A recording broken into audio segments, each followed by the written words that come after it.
డోర్వేకి స్వాగతం. Manual to self. Actual గా manual part ఇప్పటి నుంచి చదువుతాం అనమాట. మాన్యువల్ ఏముంటుంది? ఒక ఎక్స్పెరిమెంట్ ఎలా చేయాలి, దాని ఎయిమ్ ఏమిటి, రిజల్ట్స్ ఎలా వస్తాయి, దాన్ని ఎలా అనలైజ్ చేయాలి, వీటి గురించి చెప్తే దాన్ని మాన్యువల్ అంటారు. బట్ కానీ body and mind working and functionality and how integrated mechanism is there and how automatic process are involved, how mechanical process are involved, how compulsive process are involved అనేది ఒక clear అవగాహన వచ్చిన తరువాత, మనం చేసే practices యొక్క importance గురించి పూర్తి అభిప్రాయం వచ్చిన తరువాత మనం ఇంప్లిమెంట్ చేస్తే ఆ ఇంప్లిమెంట్ ఎక్కువ కాలం సస్టైన్ అయ్యే ఛాన్స్ ఉంటుంది. అలా కాకుండా జస్ట్ మోటివేట్ అయిపోయి ప్రేరణ పొంది టక్కున చేయటం మొదలెట్టిన, లేదా ఒక మిలిటరీ డిసిప్లిన్ కింద చేసుకుని రెజిమెంటల్ డిసిప్లిన్ తో చేసినా అవ్వదు. చేస్తావు కొన్నాళ్ళు అని ఖచ్చితంగా మిడిల్ డ్రాప్ అయ్యే కేసులు అవన్నీ. అవగాహన ఉంటే వాట్ ఈస్ గోయింగ్ ఆన్ అనేది కూడా అవగాహన ఉంటుంది. అంటే ఏమైనా ప్రాక్టీసెస్ చేయటం వల్ల మీకు ఏం మార్పు వస్తోంది అనేది తెలుస్తుంది. ఈ ప్రాక్టీస్ వల్ల ప్రపంచం చుట్టుపక్కలంతా మారదు, ప్రపంచం ఎలా ఉందో అలాగే ఉంటుంది, కానీ నీ యొక్క రెస్పాన్స్ మారుతుంది. నీ యొక్క రెస్పాన్స్ ఎంత మారింది అనేది నీకు బాగా తెలుస్తుంది, చుట్టుపక్కల వాళ్ళ సర్టిఫికెట్ కోసం కాదు. ఎందుకంటే మన వాళ్ళకి స్పీడ్ అండ్ ఎఫిషియన్సీ రోగం ఉంటుంది. ఎందుకంటే చేయంగానే వెంటనే స్పీడ్గా జరిగిపోవాలి, ఎఫిషియెంట్గా జరిగిపోవాలి, వెంటనే జరిగిపోవాలి.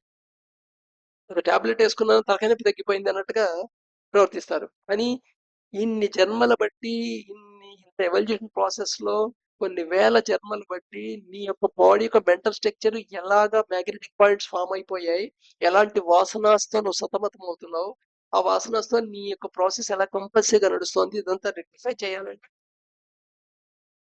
టైం పడుతుంది. ఆతృత పనికిరాదు. కారణం ఏంటంటే ఆతృత పనికిరాదు. బట్ అందుకనే ఒక యోగ సాధనలో ఇన్వాల్వ్ అవ్వాలంటే 3 ఫ్యాక్టర్స్ కంపల్సరీ కావాలి. 1 ఫెయిత్ ఉండాలి, 2 పర్సీవరెన్స్ ఉండాలి, అంటే ఓర్పుగా చేస్తుండాలి, ఎంత నిరంతరంగా అటెంప్ట్ చేస్తూనే ఉండాలి, పర్సీవరెన్స్ ఉండాలి, అండ్ సెల్ఫ్ డిసిప్లైన్, నీలోంచి వచ్చిన డిసిప్లైన్ ఉండాలి, అంతేగాని ఇంపోజ్ చేయబడిన డిసిప్లిన్ కాదు. అలాగే నువ్వే కొన్ని తప్పులు చేస్తావు, దాన్ని బట్టి నువ్వే సరి చేసుకుంటావు. అంతేగాని ఎదుర్కొన్న వాళ్ళ దగ్గర నుండి నేర్చుకొని తప్పులు చేసి దాన్ని సరి చేసుకుంటాం. అందుకని ఎవరి మార్గం వారిదే అవుతుంటుంది. ప్రాసెస్, అవుట్లైన్ ప్రాసెస్ మనం చెప్పినప్పటికీ మార్గం మటుకు మారుతూ ఉంటుంది. ప్రపంచంలో ఎంతమంది ఉన్నారో అన్ని ప్రపంచంలో. డ్రిఫ్ట్ వాచింగ్ చూద్దాం ఇప్పుడు. సో డ్రిఫ్ట్ వాచింగ్ ఫస్ట్ దీంట్లో 4 మెథడ్స్ ఉన్నాయి. 4 ఇంపార్టెంట్. ఫస్ట్ మెథడ్ ఏమిటంటే allocate 15 to 30 minutes time as per your convenience. So నీ యొక్క కన్వీనియంట్ ప్రకారంగా నీకు ఎలా సానుకూలంగా ఉంటే అలాగా ఒక 15 నుండి 30 నిమిషాలు టైం అలొకేట్ చేసుకో. Take a subject pick, think about it. So నువ్వేం చేస్తావు, ఏదైనా ఒక సబ్జెక్ట్ తీసుకో, ఆ సబ్జెక్ట్ టాపిక్ తీసుకొని దాని గురించి ఆలోచించు. జస్ట్ ఆ సబ్జెక్ట్ గురించి ఆలోచించు. At the end of the allocated time, suppose నువ్వు 15 మినిట్స్ టైం పెట్టుకొని 15 మినిట్స్ ఆ సబ్జెక్ట్ గురించి ఆలోచించావు అనుకో, try to note down thoughts. ఇక్కడ ఆ థాట్స్ ని నోట్ చేయడానికి ట్రై చేయి. ఆ థాట్స్ ని నోట్ చేయడానికి ట్రై చేయి. ఎప్పుడు? అలొకేటెడ్ టైం అయిన తర్వాత. సపోజ్ నీకు 2 థాట్లే గుర్తుంటే 2 నోట్ చేయి, 3 థాట్లు గుర్తుంటే 3 థాట్లే నోట్ చేయి. అసలు ఒక థాట్ గుర్తులేకపోతే అన్రికగ్నైజ్డ్ థాట్ అని నోట్ చేసుకో. అంతేగాని దీన్ని మళ్ళా ఒక ప్రాబ్లం కింద మార్చొద్దు. ప్రాక్టీస్ లో ఉంటుంది. ప్రాక్టీస్ ప్రాబ్లం ఎప్పుడు అవుతుంది అంటే, ఈ కేసులో అన్ని థాట్ గుర్తుంచేసుకొని రాయాలి అని ఆతృత పట్టడంలో ఉంటుంది, లేదా ఆ సబ్జెక్ట్ టాపిక్ గురించి సరిగ్గా ఆలోచించలేకపోయానే అనే ఒక గిల్టీ ఫీలింగ్ లో దాంట్లో ఉంటుంది. బట్ ఈ 2 ఇంపార్టెంట్. ఇక్కడ డ్రిఫ్ట్ వాచింగ్ లో ఆ సబ్జెక్ట్ నువ్వు ఏం చూస్ చేసుకొని దాని గురించి ఆలోచిస్తున్నావో దాని గురించి నీకు ఎంత నాలెడ్జ్ ఉంది అనేది టెస్ట్ కాదు. నెక్స్ట్, ఎన్ని థాట్లు గుర్తుండబడతాయి అనే మెమరీ టెస్ట్ కాదు ఇది.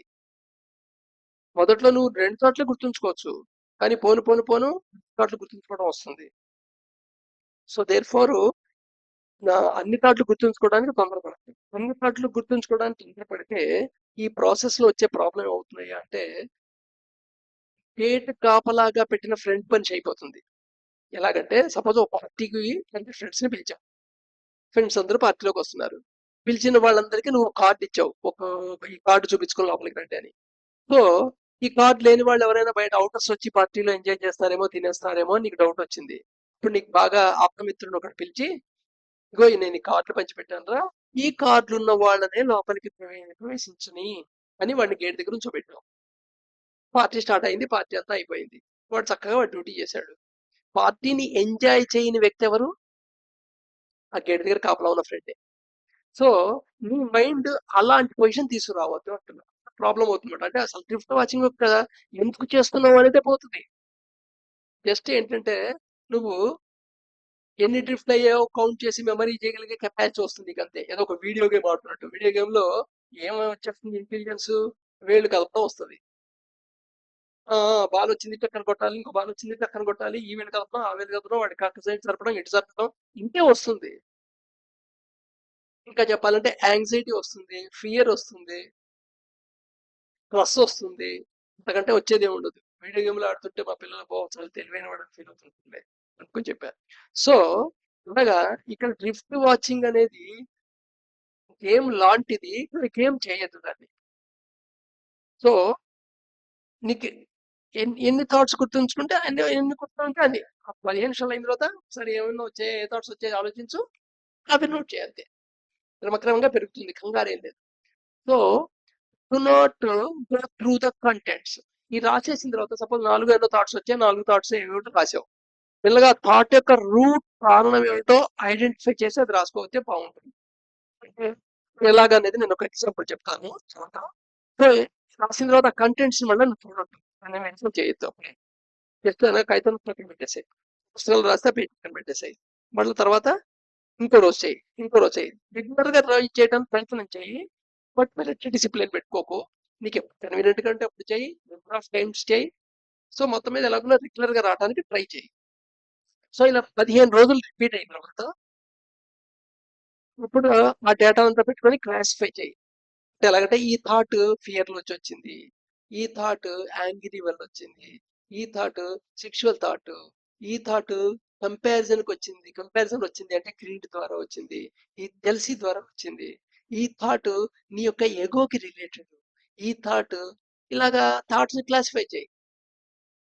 థాట్స్ ని నువ్వు హ్యాపీ థాట్, ఇది అన్హ్యాపీ థాట్, ఇది పొజిషన్ గురించి వచ్చింది, నాకు పొజిషన్స్ ఏమున్నాయి, డబ్బుల గురించి నాకు ఆస్తి గురించి వచ్చింది, అలాగే నా ఇగ్నోరెన్స్ నుంచి వచ్చింది, ఇలాగా దానికి రూట్ కాజ్ ఏమిటి అనే దాని నుంచి, లేదా నాకు ఒక ఎక్స్పెక్టేషన్ డిజైర్ ఉంది దాంట్లోంచి వచ్చింది, ఇలాగ దేని నుండి రూట్కి వచ్చిందో ఆ థాట్ ని ఎగ్జామిన్ చేసి అది రాసే. అలా మనం క్లాసిఫై చేస్తాం అన్నమాట. ఈ క్లాసిఫై చేసిన తర్వాత ఈ మొత్తం ఈ 15 రోజులు కనీసం మినిమం 3 సార్లు చేయాలి. ఎంత ఎక్కువ సార్లు చేస్తే అంత మంచిది. సపోజ్ 6 సార్లు చేసావంటే చక్కగా నువ్వు 3 మంత్స్ చేసినట్టు. ఎంత చేస్తే అంత ఎగ్జాక్ట్ వాల్యూ వస్తుంది. అప్పుడు అనలైజ్ చేయాలి.